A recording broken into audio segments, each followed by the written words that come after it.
nonchalant and problem solve as a group. This is just another reason why they're known as the ocean's top predator. Their scientific name is Orca. Their common name is the killer whale. Each of our 5 whales have their own personal names. 2 are Kayukit, and joining us right here before you are Takara, Sakari, and Kamea. Kamea is the youngest whale of our pod at just 8 years old, and her mother, Takara, is the oldest at 30 years old. Takara is the matriarch, and that just means that she is the leader. These whales trust us and take an active role in their health and well-being through the use of positive reinforcement training techniques. We even teach our whales husbandry or healthcare behaviors. Joining us in the slide out to our trainers, Casey, Caitlin, and Sean, to help demonstrate just a few of these behaviors. Thanks, Tatiana. I'm hanging out over here with Casey and whales Kamea and Sakari, the 2 youngest members in our killer whale family. Now, one of the first behaviors that we teach the whales is called a fluke present, which we're going to ask the girls to demonstrate for you now. While we roll upside down, you'll notice that not only do we get a great look at their entire body, but it also allows us easy access to the shallow veins on the underside of their tail flukes. In this position, our veterinarians can take a blood sample at least once a month, and the whales are conditioned to remain nice and calm throughout the entire procedure. Now, during today's presentation, you may see the trainers giving the whales tail massages or even back massages. They have very sensitive skin, and it's just one of the many ways that we can build our relationships with the killer whales. That's right, Caitlin. Now, I'm over here with Sakari and Kamea's mother, Takara, and she's going to demonstrate another important diagnostic tool that we utilize to check our animals' health. Located in one of our adjacent habitats, we have a killer whale size scale. And once a week, we'll ask our whales to slide out of the water and onto that scale. It looks just like this. Now, while Takara is in the shallow portion of this habitat, you may notice that a part of her body, from behind this dorsal fin here, all the way down to her tail flukes, remains in the water. This part of her body is known as her peduncle, and it can weigh several hundreds of pounds.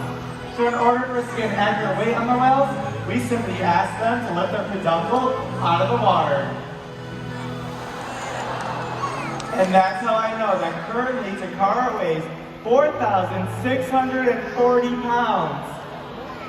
This is very important information for us to gather. This way we know that our younger whales, like Sakari and Kamea, are growing appropriately, and our older whales, like Takara, are maintaining a healthy weight. These husbandry behaviors help us ensure that the whales are healthy and thriving. And the care isn't just physical. Mental stimulation and play are vital, and we surprise and engage with our whales at every opportunity. Play is how killer whales teach their young to hunt, and for the adults, play is important too. It seems that they just enjoy having fun. Making time for play is an important part of life for killer whales and for us. Right, first we're gonna say hi to everyone over there. Please welcome my new friend Addison. Now, did you know that killer whales learn so much by observational learning? Out in the wild, young killer whales will follow their moms or even other members of the pod. Here at SeaWorld, they play follow the leader with us. So what do you say? Should we play quick follow the leader with Kamea and Sakari here? Yeah, I think they're ready. All right, I'm gonna get out of the way. I'm gonna have you stand right here in front of them. Why don't you take that left hand, put it real high up in the air, and give them a big wave. Wave at them. Look at that, they can see you and they're definitely waving back at you. They have great eyesight both below the water and above the water. Out in the ocean, oftentimes they're seen jumping really high out of the water or sky hopping. So why don't we ask these 2 lovely ladies to do a big jump for us? Sound good? Perfect. All right, Casey's gonna let them know they're doing a great job paying attention and give them a couple of fish here. We'll get ready. Go ahead and take your left hand and point other left. This hand, yep. Point straight at them and now throw it across your body. Beautiful job, look at that. They're off to the bottom of this 40-foot pool. You can see they're swimming all the way down there, and they're using their strong peduncles to come up and out of the water. Wow, that was a lot of fun. Hey everyone, Takara and I are over here with David. Now David, whales can communicate through a wide variety of means. They can use their body to create sounds on the surface of the water or vocalizations with their blowhole.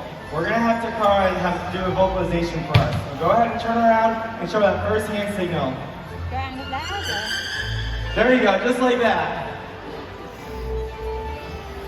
Here you go. Look at that. She's like, what's going on right now? She's checking you out pretty well. They have very good eyesight as well, just like Caitlin was telling us. Why don't you put both hands up like this, and then we're just gonna rock them back and forth. Very nice. So, vocalizations are one of the many ways that whales communicate with each other. And sound waves underwater actually travel 4.5 times faster than they do in the air. So those sound waves can be heard from miles away, especially when they breach, which is where they jump out of the water and come landing down on their side. She's gonna do that next. All right, so now we're gonna take both hands, point down your side, and then throw it across your body. Excellent job. All right. She's gonna be gaining speed. Come on right up here and watch her as she swims all the way down 40 feet to gain speed necessary to do this breach. Everybody listen very closely to just how loud her breach sounds. Oh no, look out, David!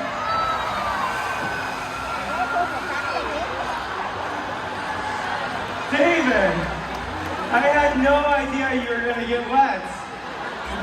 It's a good thing I have this towel for you. Let's give it up for our volunteers.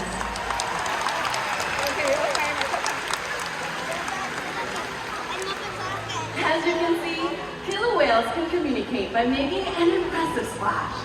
SeaWorld's research and observation of the killer whales within our care has shed light on many mysteries.